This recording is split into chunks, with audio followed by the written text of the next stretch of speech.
The restaurant was full, until one comment made it feel empty. Ana de Armas was publicly humiliated, laughed at, mocked, in front of complete strangers. People heard it. No one stopped it. She stayed silent, until a chair scraped the floor. Tom Cruise stood up. What he said next didn't just shut one man up. It shocked the entire room and changed everything in seconds. No one in that restaurant expected what was about to happen.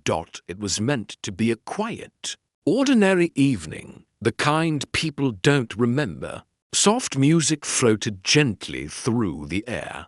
Plates clinked softly against cutlery. Waiters moved calmly between tables. Small groups of people laughed, talked, and enjoyed their meals, completely unaware that a moment was about to unfold that would freeze the entire room. In one corner of the restaurant, Ana de Armas sat quietly, enjoying a simple dinner. No cameras, no flashing lights, no red carpet. Just a woman taking a break from a life constantly lived under public attention. For once, she wasn't a Hollywood star. She was simply human. Ana wasn't dressed to impress that night. No glamorous gown. No designer jewelry screaming for attention. No visible security surrounding her table. She wore casual clothes, minimal makeup, and carried a calm, peaceful expression. She wanted what most people take for granted: a normal evening, free from judgment, expectations, or stares. But fame rarely allows that luxury. Across the room, a man noticed her. At first, it was subtle. A quick glance, then another. He leaned toward his friend and whispered something, smirking as if sharing a joke. Ana tried to ignore it, focusing on her plate, pretending not to notice the eyes following her every move. But the whispers didn't stop. The man stared openly now, his curiosity turning into something uncomfortable. And then, without any hesitation, he spoke, his voice loud enough to cut through the soft music and reach nearby tables. His words were not kind. They weren't compliments. They weren't curiosity. They were disrespectful. Insulting. In an instant, the atmosphere changed. Conversations around the room slowed, then stopped. Laughter faded. Forks paused halfway to mouths. Even the waitstaff hesitated, sensing the tension ripple through the space. Ana froze. For a brief moment, she questioned whether she had heard correctly. Her smile slowly disappeared. The warmth in her eyes dimmed. She lowered her gaze, not out of weakness, but to protect herself from the sudden weight of humiliation. She had faced critics before. She had survived harsh headlines and online judgment. But this was different. This was personal, public, uninvited. Around her, people noticed, yet no one spoke. Some felt uncomfortable. Others looked away. A few pretended nothing had happened, choosing silence over involvement. Seconds felt longer than they should. The man laughed lightly, as if his words were harmless, as if he hadn't just crossed a line. Ana remained quiet, her shoulders tense, her body language carefully controlled. She didn't want a scene. She didn't want attention. She just wanted the moment to pass. But fate had other plans. Because just when it seemed like the insult would be swallowed by silence, something unexpected happened. A chair scraped softly against the floor. Someone stood up, and the entire restaurant felt it. The man laughed, as if he had said something clever. It wasn't a nervous laugh. It wasn't an apology. It was the kind of laugh that assumes approval. The Laugh of someone who believes the room is on his side. He leaned back in his chair, clearly pleased with himself, enjoying the attention his words had created. He mocked her accent, exaggerating it just enough to draw chuckles from his table. He questioned her fame, suggesting she didn't deserve the recognition she had earned. He implied she was overrated, as if years of hard work, sacrifice, and talent could be dismissed with a single sentence. To him, it was entertainment. To Ana, it was humiliation. Her body stiffened. She felt her face grow warm, not with anger, but with the sting of being reduced to a joke. Slowly, she lowered her eyes, focusing on the table in front of her. Not because she was weak, not because she agreed, but because she didn't want to create a scene. Hollywood had taught her many lessons over the years. One of the hardest was this: sometimes silence feels safer than confrontation. Speaking up can be twisted. Defending yourself can be misunderstood. And in public spaces, especially as a woman, reacting can often invite even more judgment. But silence doesn't erase pain. It only forces it inward. Inside Ana, that familiar sting returned, a feeling many women know all too well. The sting of being judged before being understood, reduced before being respected, disrespected in public, simply for existing. She had walked red carpets across the world. She had stood under flashing lights and smiling cameras. Yet in this quiet restaurant, surrounded by strangers, she felt smaller than ever. Around her, people noticed. A couple at the next table exchanged uncomfortable glances. A woman frowned, clearly disturbed by what she had heard. Someone else shifted in their seat, pretending to check their phone, avoiding eye contact. Some recognized Ana immediately. Others didn't know who she was at all. But almost everyone understood one thing: a line had been crossed. Still, no one spoke up. The room remained trapped in that uneasy silence, the kind where everyone feels something is wrong, yet hopes someone else will fix it. Seconds passed. The man chuckled again, mistaking the silence for agreement. No one challenged him. No one.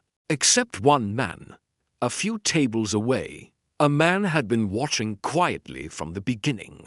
He hadn't reacted when the whispering started. He hadn't moved when the staring became obvious. But when the insult landed, something in him changed. He hadn't planned to interfere.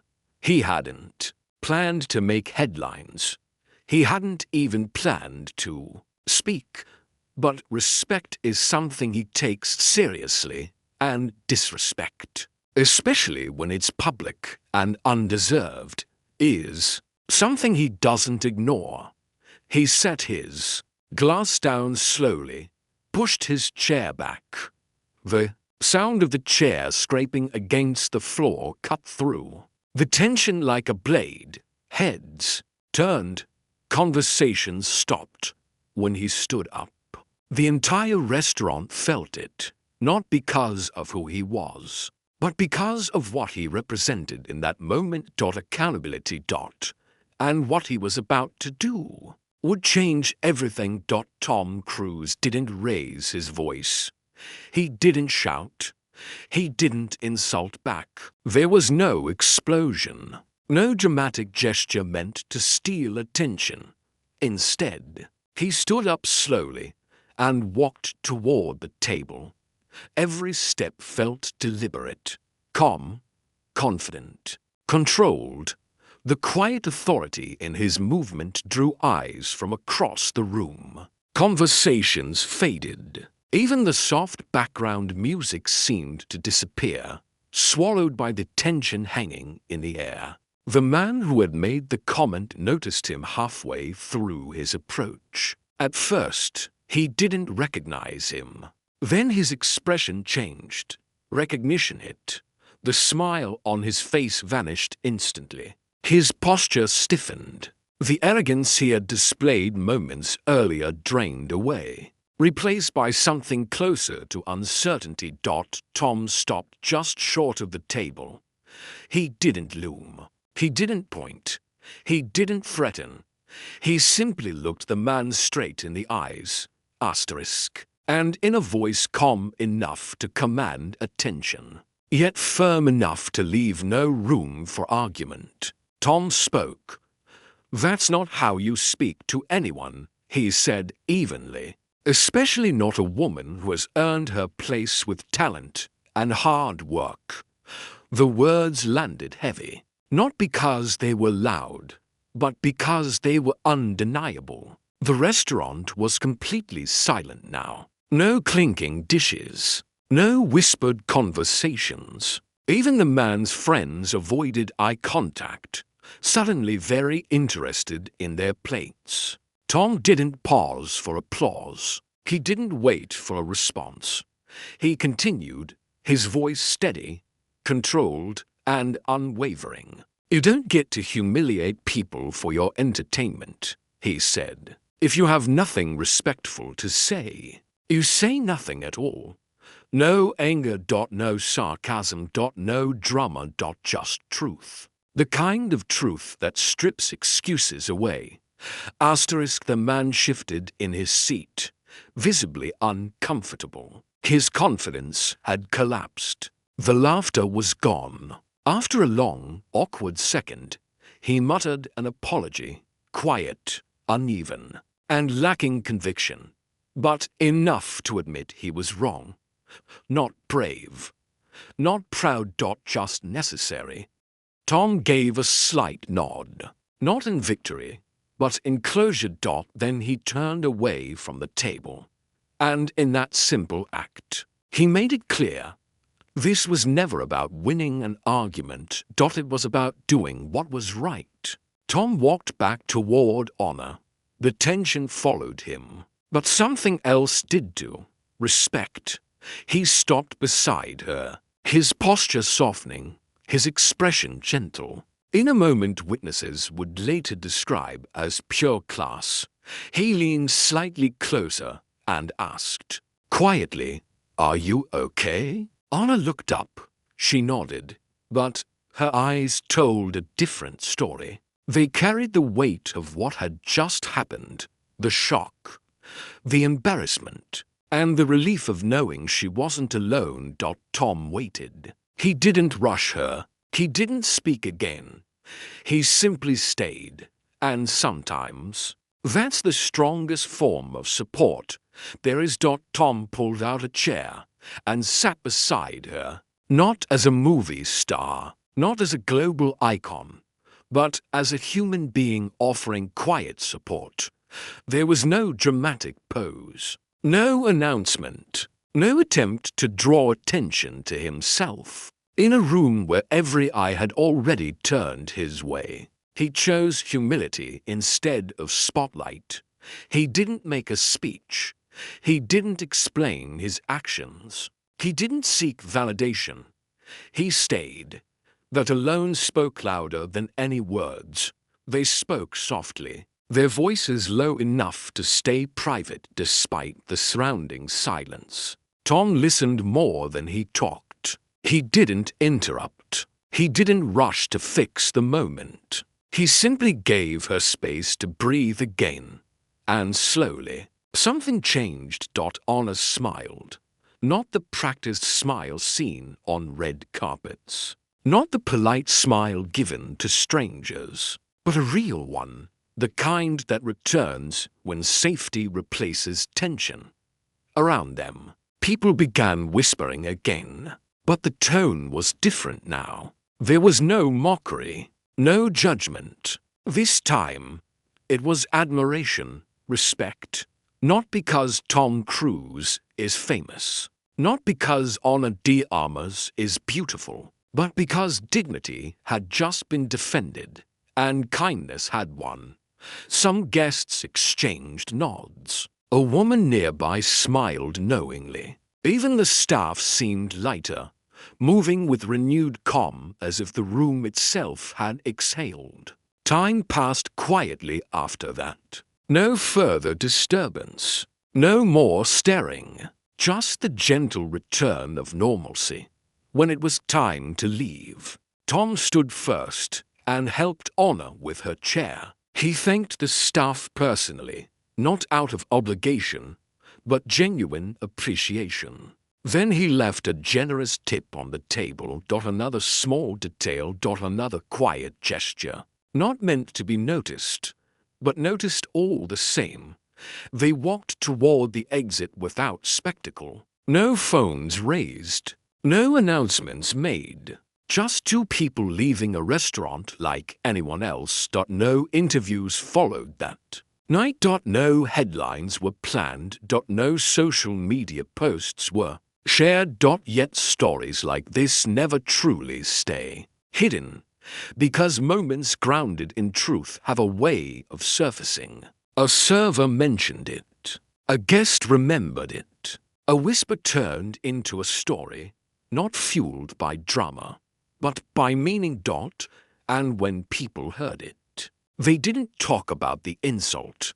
They talked about the response, because sometimes the most powerful moments don't happen on a stage. They don't involve cameras or applause. They happen quietly, when no one thinks they're being filmed. Moments where someone chooses decency over silence, where respect outweighs ego, where humanity shows up without being asked.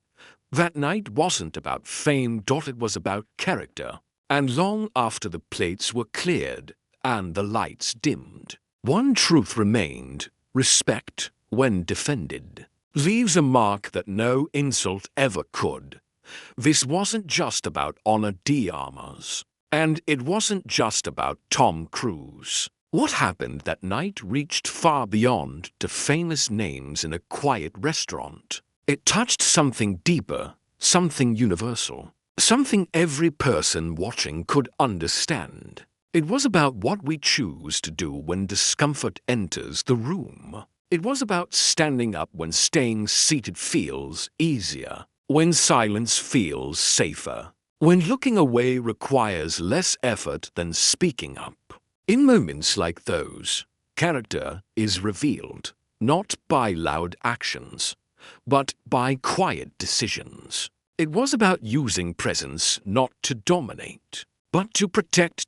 True strength doesn't need to intimidate. It doesn't demand attention. Real strength steps forward calmly and draws a line without raising its voice. That night, strength looked like composure. It sounded like respect. It felt like accountability.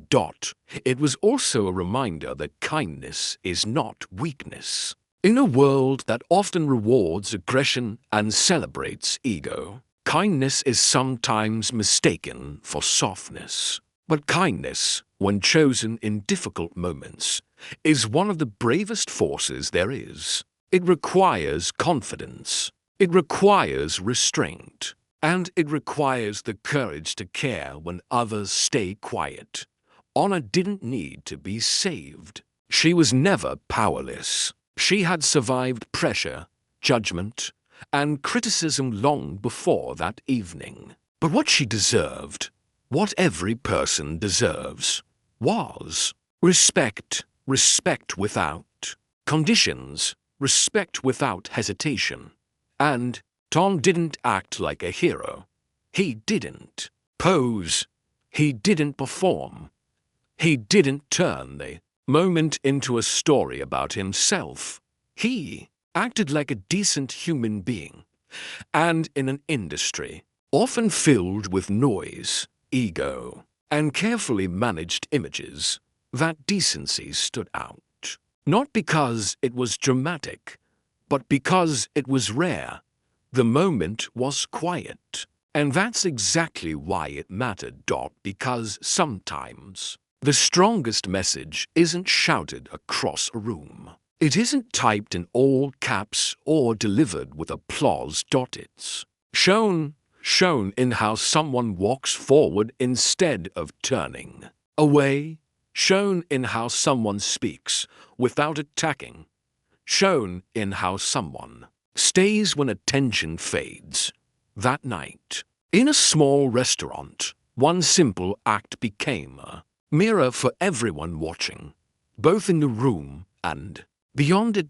It reminded us that respect is not optional, that silence is not always peace, and that standing up for someone, even in the smallest way, can change everything. Not just the moment, but the message it leaves behind. And sometimes that message lasts far longer than the insult ever could.